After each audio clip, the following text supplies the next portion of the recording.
நமஸ்காரம். இன்னைக்கு மடிப்பாக்கம் சுந்தரி மேம் கிச்சனில் வீட்டிலேயே எப்படி புடவைக்கு ஈஸியாக கஞ்சி போடலாம் அப்படிங்கிறத தான் பார்க்க போகிறோம்.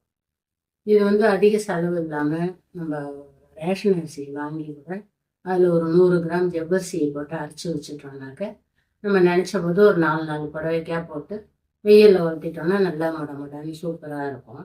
இந்த வெயில் நாளைக்கு காட்டன் தான் நமக்கு நல்லா இருக்குது கட்டிக்கிறதுக்கு. காட்டன் புடவை சாதாரணமாக கட்டியிருந்தோம்னாக்கா ஒரே கொசன்னு ஆகிடும். 2 தடவை 3 தடவை கட்டினாலே ஒரு மாதிரி கசங்கி போயிடும். 10 நாளைக்கு ஒரு நடை இது மாதிரி போட்டுக்கிறதே நமக்கு நல்லா இருக்கும். இந்த புடவை முடமுடன் கட்டிக்கிறதுக்கும் நம்மளுக்கு ஆசையாக இருக்கும். நம்ம இது போல் கஞ்சி போடுறது புடவையே புதுசு மாதிரி ஆகிடும். இது பழைய புடவை தான், ஆனாலும் எப்படி புதுசு மாதிரி ஆகிடுது பாருங்க. சும்மா கஞ்சி போட்டு அப்படியே காய வச்சு எடுத்து கட்டின்னு இருப்போம். அவ்வளோதான். அயனுக்கெலாம் கொடுக்கல. நம்ம வெளியில் போகிறோம்னாக்கா அயன் கொடுத்தது இல்லை நம்மளே பண்ணிட்டு கூட பண்ணிக்கலாம். வாங்க இப்போ எப்படி ஈஸியாக ரொம்ப செலவு இல்லாமல் வீட்டிலேயே கஞ்சி போடலாம் அப்படிங்கிறத பார்ப்போம்.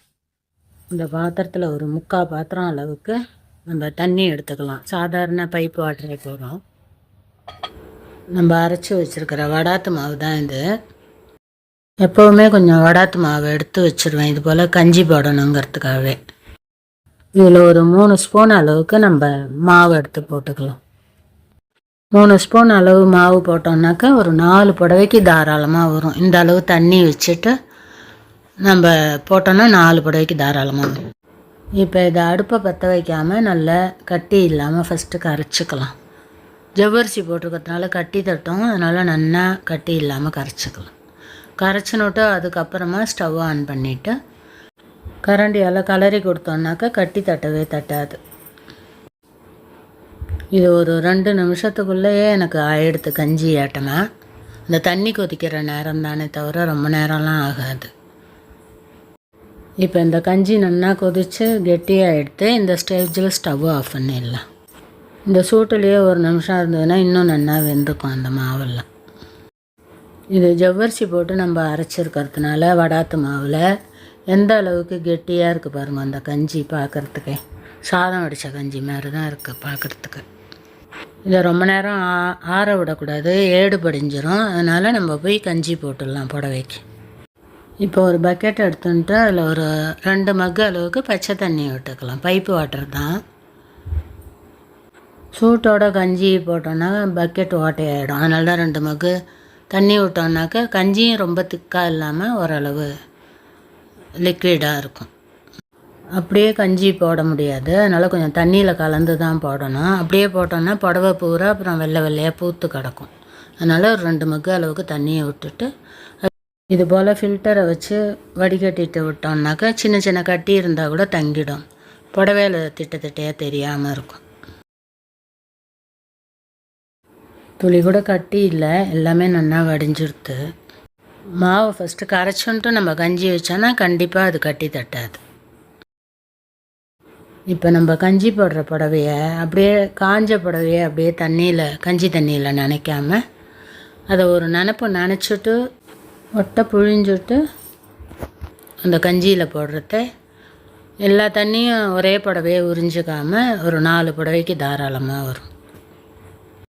காஞ்ச புடவையை நினச்சோன்னாக்கா எல்லாத்தையும் அந்த ஒரு புடவையை உறிஞ்சிடும், ரொம்பவும் மொடன்னு ஆகிடும். அப்புறம் இது போல் ஒரு 2 தடவை எடுத்து திருப்பி விட்டுட்டு ரொம்ப முறுக்கி புழியாமல் அப்படியே கையால் லைட்டாக புழிஞ்சு பாத்ரூம்லேயே பைப்புலேயோ இல்லை கம்பி இருந்ததுன்னா அங்கேயோ அப்படியே தொங்க விட்டுட்டோம்னாக்கா அந்த தண்ணியெலாம் ஓரளவு வடிஞ்சிடும். ரொம்ப முறுக்கி புழிஞ்சோன்னாக்கா கசங்கிடும், உலர்த்துறத ஒரே சுருக்கமாக இருக்கும்.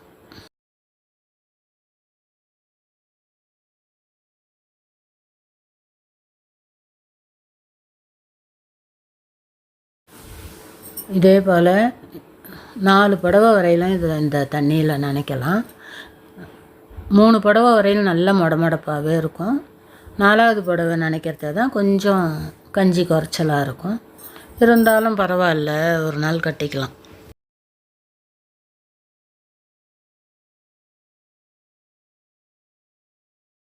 நாலு புடவை நினச்சி வச்சும் கூட இன்னும் கொஞ்சம் தண்ணி இருக்குது. ஏதாவது ப்ளவுஸு நினைக்கிறதுனா கூட நினச்சிக்கலாம். இந்த கஞ்சி போட்ட புடவை எல்லாத்தையும் ஒட்டை முறுக்கி புழியாமல் அப்படியே தண்ணி வடிஞ்சதுக்கப்புறமா எடுத்து கம்பி கொடியில் ரெட்டையாக போட்டுட்டோம்னாக்க நல்லா சூப்பராக இருக்கும். காஞ்சதுக்கு அப்புறம் கஞ்சி போடுறத புடவையே கொஞ்சம் புதுசு மாதிரி தெரியும் பார்க்குறத. நம்ம எப்படி ஒரு 10 நாளைக்கு ஒரு தடவை ஒரு 4 புடவைக்கு போட்டுக்கலாம்.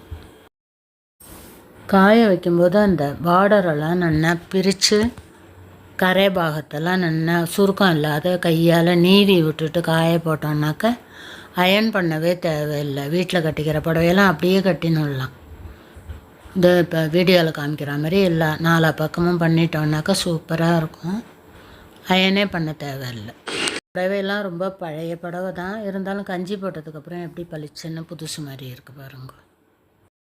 அதனால் 10 நாளைக்கு ஒரு தடவை இது போல் கஞ்சி போட்டு நம்ம கட்டிட்டோன்னா ரொம்பவும் செலவு இல்லை. இது மாதிரி மாவு அரைச்சி ரேஷன் அரிசி வாங்கி கூட இது போல் ஒரு 100 கிராம் ஜவ்வரிசி போட்டு அரைச்சி வச்சுக்கலாம். பண்ணுறத ஈஸியாகவும் போயிடும், புடவையும் கட்டிக்கிறதுக்கே ஆசையாக இருக்கும். இல்லைன்னா கொசன்னு கட்டிக்கிறதுக்கு கசங்கி பார்க்குறதுக்கும் நல்லா இருக்காது. அப்படியே சும்மா தான் மடித்து வச்சுருக்கேன், அயன்லாம் கொடுக்கல, நார்மலாக தான் மடித்து வச்சுருக்கேன். இது போல் நல்லா மடித்து வச்சுட்டோன்னா அப்படியே கட்டிக்கலாம். நம்ம வெளியில் போகிறோம் அப்படின்னா வந்து அயன் பண்ணிக்கலாம். இது போல் நீங்களும் செஞ்சு பாருங்க. உங்களுக்கு இந்த வீடியோ பிடிச்சிருந்ததுனாக்க லைக் பண்ணுங்க, ஷேர் பண்ணுங்க, சப்ஸ்கிரைப் பண்ணுங்க. தேங்க்யூ ஃபார் வாட்சிங். நெக்ஸ்ட் வீடியோவில் பார்க்கலாம்.